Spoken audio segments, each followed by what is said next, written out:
हम अक्सर इंटरनेट पर पढ़ते हैं कि अगर आपको जिंदगी में सफल होना है तो आपको डेफिनेटली थोड़ा सा उसके लिए समय डेडिकेट करना पड़ेगा।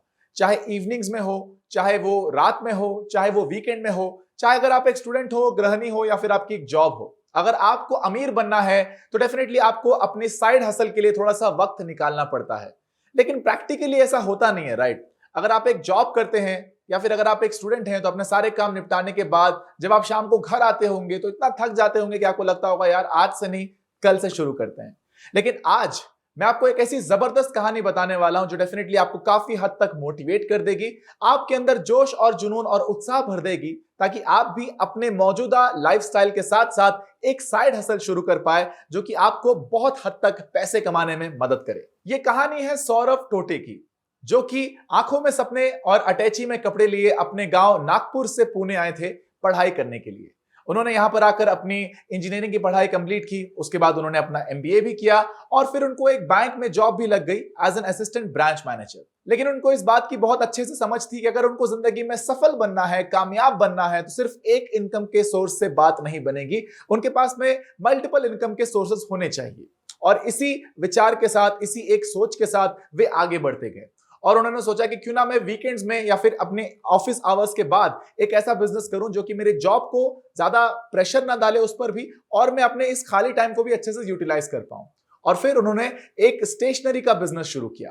स्टेशनरी का बिजनेस जब उन्होंने शुरू किया ही था तो कुछ वक्त बाद पूरे देश में लॉकडाउन लग गया, जिस वजह से बहुत सारे बिजनेसेस बंद हो गए और सिर्फ एसेंशियल्स के बिजनेस ही चालू थे, जैसे कि ग्रोसरीज, जैसे कि दूध की दुकानें, जैसे कि खाने पीने की दुकानें, जैसे कि मेडिकल शॉप्स एक्सेट्रा। और तब 6 महीने तक इंतजार करने के बाद सौरभ जी के दिमाग में एक बहुत ही कमाल का आइडिया आया। उन्होंने सोचा कि क्यों ना मैं भी एक एसेंशियल सर्विसेज का बिजनेस शुरू करूं, जिससे कि फायदा यह होगा कि चाहे लॉकडाउन हो, चाहे नॉर्मल बाजार चले, उनका बिजनेस इससे हताहत नहीं होना चाहिए। और इसी सोच के साथ उन्होंने शुरुआत की अपने शहर में एक अमूल फ्रैंचाइज बिजनेस की। मैंने मिल्क बूथ विकल्प इसलिए चुना कि ये डेली इसेंशियल्स में आता है, जिसमें गरीब से लेकर अमीर तक हर बंदे को दूध की ज़रूरत रहती है और दूध से बने पदार्थों की ज़रूरत रहती है, जिसमें मक्खन आता है, दही आता है, पनीर आता है।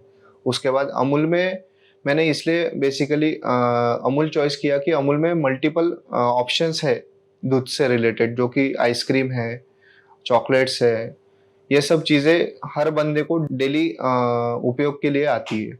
अमूल में बहुत से प्रोडक्ट्स अवेलेबल है। अगर मैं दूध का भी कंसिडर करूँ तो दूध में ही बहुत से तरीके के दूध अवेलेबल है। अमूल ताज़ा है, अमूल गोल्ड है, अमूल काऊ मिल्क है, उसके बाद Amul slim and trim milk है, उसके बाद अमूल में लैक्टोज फ्री मिल्क भी आता है।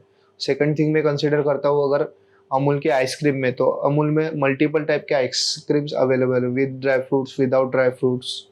उसके बाद अमूल में शुगर फ्री भी आइसक्रीम अवेलेबल है। लेकिन सुनने में जितना मजेदार लग रहा है उतना मजेदार उनका सफर शुरुआत में नहीं था। उन्हें बहुत सारे अलग अलग तरह के चैलेंजेस का सामना करना पड़ा।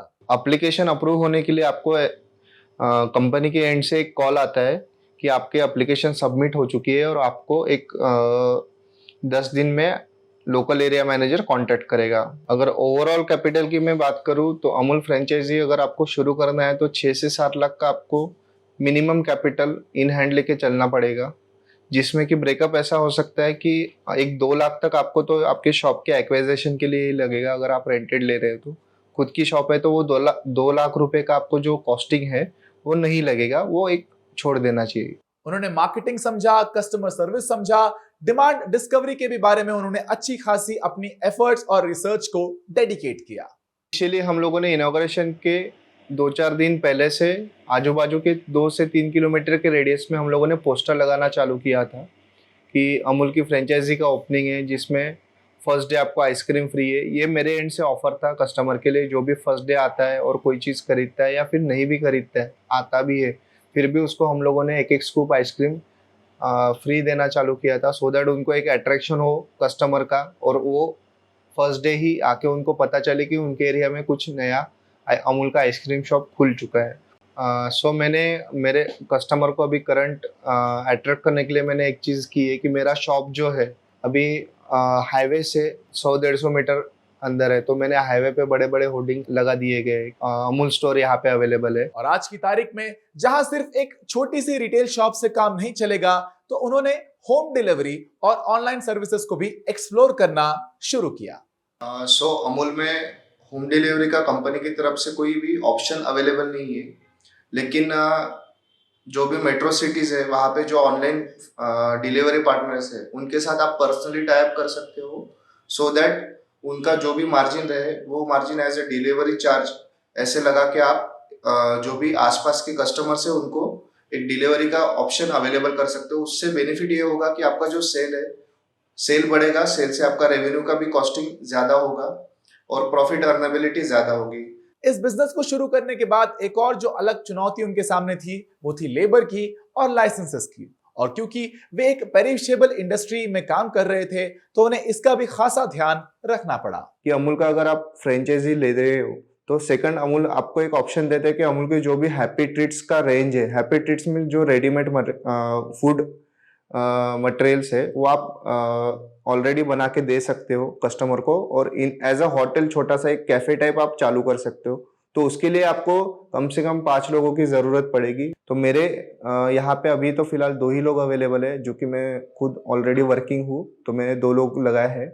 एक बंदा देखता है कि जो भी इनवर्ट आउटवर्ट जो काउंटर है, बिलिंग का डिपार्टमेंट उसके पास है। सेकंड थिंग है कि जो भी कस्टमर का प्रोडक्ट शेल्फ में से निकाल के कस्टमर को हैंड ओवर करना है वो एक दूसरा बंदा देखता है। अभी एंडिंग में यही बताना चाहूँगा कि अगर आपको कोई भी बिजनेस में सक्सेसफुल होना है या फिर सफल होना है तो वो केस में आप ये चीज़ कर सकते हो कि कोई भी कस्टमर है तो उसको अपना भगवान समझ के चलो।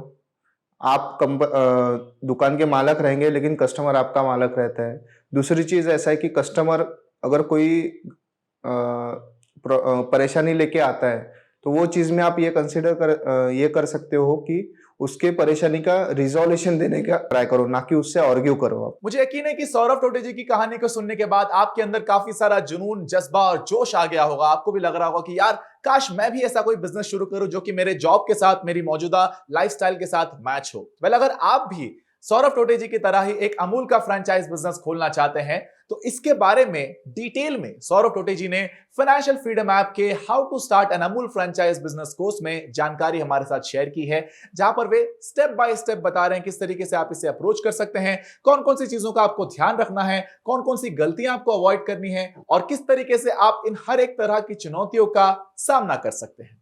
तो अगर आप भी सौरभ टोटे जी की तरह अपना खुद का एक अमूल फ्रेंचाइज बिजनेस खोलकर सालाना 36 लाख रुपए से भी ज्यादा पैसे कमाना चाहते हैं तो आज ही फाइनेंशियल फ्रीडम ऐप को डाउनलोड करें, जिसकी लिंक आपको डिस्क्रिप्शन बॉक्स में मिल जाएगी।